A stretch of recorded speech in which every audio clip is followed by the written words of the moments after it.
Salam berjumpa kembali teman-teman sekalian, Bapak Ibu Saudara-saudariku yang terkasih. Pada kesempatan ini saya mengajak kita kembali lagi untuk mempersiapkan sedikit waktu kita mendengarkan Sabda Tuhan yang kita ambil dari Penginjil Markus bab 8 ayat 14 sampai 21. Tentang ragi orang Farisi dan ragi Herodes. Kemudian ternyata murid-murid Yesus lupa membawa roti. Hanya sebuah saja yang ada pada mereka dalam perahu. Lalu Yesus memperingatkan mereka, katanya, berjaga-jagalah dan awaslah terhadap ragi orang Farisi dan ragi Herodes. Maka mereka berpikir-pikir dan seorang berkata kepada yang lain, itu dikatakannya karena kita tidak mempunyai roti. Dan ketika Yesus mengetahui apa yang mereka perbincangkan, ia berkata, mengapa kamu memperbincangkan soal tidak ada roti? Belum jugakah kamu paham dan mengerti? Telah degilkah hatimu? Kamu mempunyai mata, tidaklah kamu melihat, dan kamu mempunyai telinga, tidaklah kamu mendengar? Tidakkah kamu ingat lagi pada waktu aku memecah-mecahkan 5 roti untuk 5.000 orang itu? Berapa bakul penuh potongan-potongan roti kamu kumpulkan? Jawab mereka, 12 bakul. Dan pada waktu 7 roti untuk 4.000 orang itu, berapa bakul potongan-potongan roti kamu kumpulkan? Jawab mereka, 7 bakul. Lalu katanya kepada mereka, masihkah kamu belum mengerti? Demikianlah sabda Tuhan, terpujilah Kristus. Teman-teman, saudara-saudariku yang terkasih, Penginjil Markus yang kita dengarkan tadi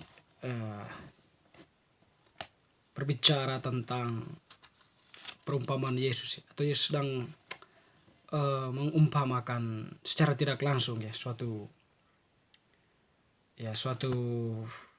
fenomena ya. Ini terkait dengan keberadaan orang Farisi, Raja Herodes, dan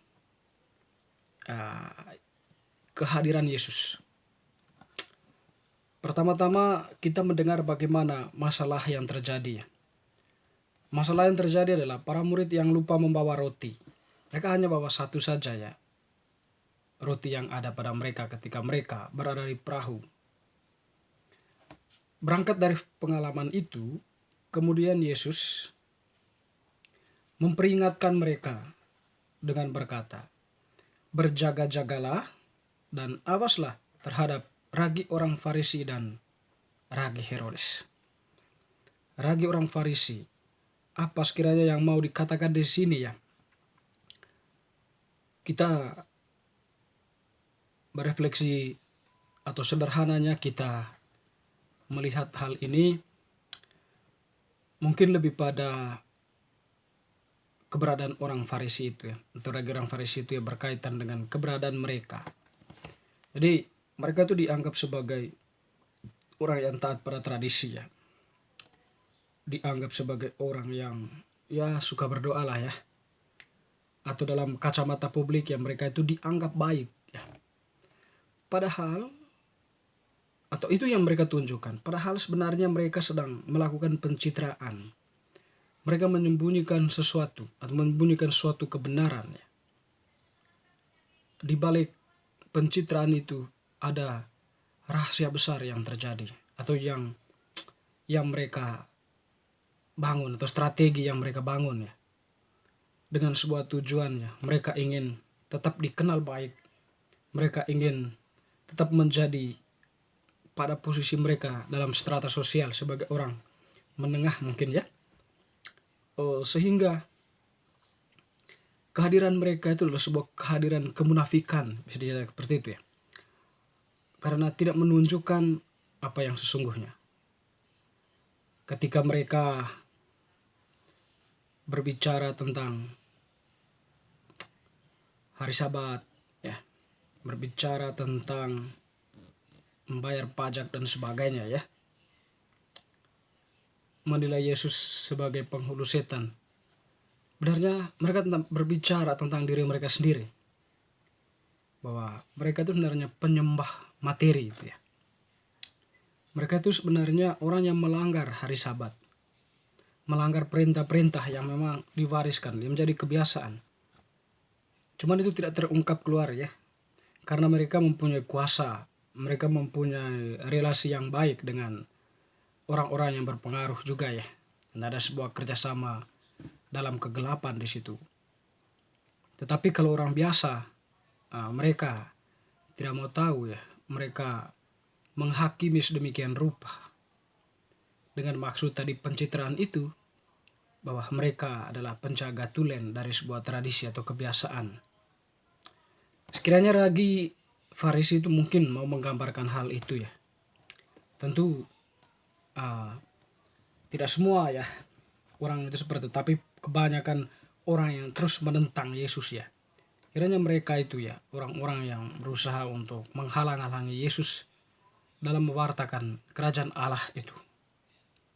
Sebagai mereka kehadiran itu sebuah ancaman ya.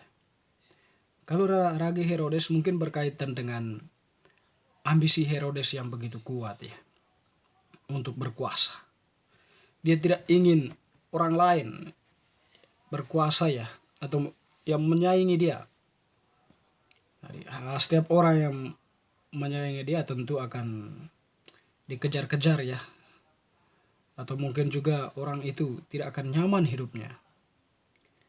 Tentu di situ juga ditampilkan bahwa ada seorang pemimpin yang bijaksana mestinya. Pemimpin itu seharusnya bijaksana, mengayomi, tidak bertindak semena-mena untuk kepentingan pribadi dan keluarganya serta kelompoknya. Bijaksananya seorang pemimpin, dia hadir untuk membawa kesejahteraan umum ya, bonum comune, kesejahteraan untuk semua. Tapi beda dengan Herodes dalam arti itu ya, haus dan berambisi akan kekuasaan yang tentunya menghalangi dia untuk untuk membuka hatinya atas kehadiran Allah dalam diri Yesus Kristus. Tidak akan mengakui kehadiran Allah karena tertutup oleh kuatnya dorongan ambisi untuk berkuasa itu. Lalu kekuasaan itu pun ya ajang bagi mereka untuk bisa menghasilkan banyak kekayaan ya, harta, meskipun dengan cara-cara yang kurang baik. Lihat cara hidup mereka mungkin dan sebagainya. Tetapi di situ semua mungkin Yesus mau menggambarkan bahwa roti yang asli itu ya adalah dirinya.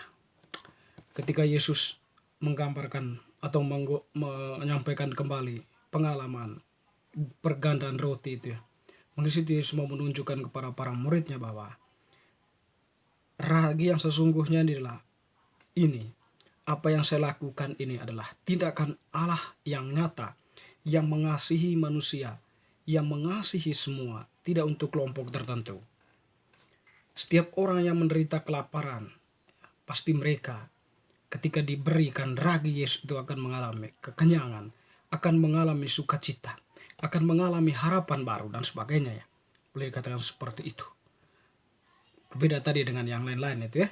Yang ada adalah ketakutan, yang ada adalah intimidasi, yang ada adalah penyingkiran dan sebagainya. Karena mereka lebih fokus pada kepentingan mereka. Tapi ketika Yesus hadir di situ, memberikan gambaran Allah itu mau merangkul semua, memberikan harapan, kekuatan baru. Harapan baru kepada mereka yang mengalami penderitaan. Teman-teman, saudara-saudariku yang terkasih, kalau kita bertanya, atau kalau pertanyaan Yesus tadi ya, ragi mana yang dipilih ya? Ya tentu kita sebagai orang yang percaya, kita memilih ragi Yesus Kristus sendiri sebagai landasan kehidupan kita. Tentu dalam hal ini sebagai landasan kita bertindak dalam kebenaran, dalam kasih, mengasihi sesama, mengasihi diri sendiri juga tentunya. Yang terungkap dalam tindakan kita, dalam kehidupan bermasyarakat, dalam kehidupan pelayanan kita di tempat kerja kita masing-masing, maupun dalam keluarga kita. Dengan itu ya tentu di situ kita menebarkan kebaikan dan menjadi sungguh-sungguh murid Kristus, murid Yesus yang memang beriman tidak kaleng-kaleng ya, tapi benar sungguh-sungguh beriman dan percaya kepada Yesus yang adalah sumber kehidupan itu sendiri. Semoga bacaan hari ini semakin meneguhkan iman kita. Amin.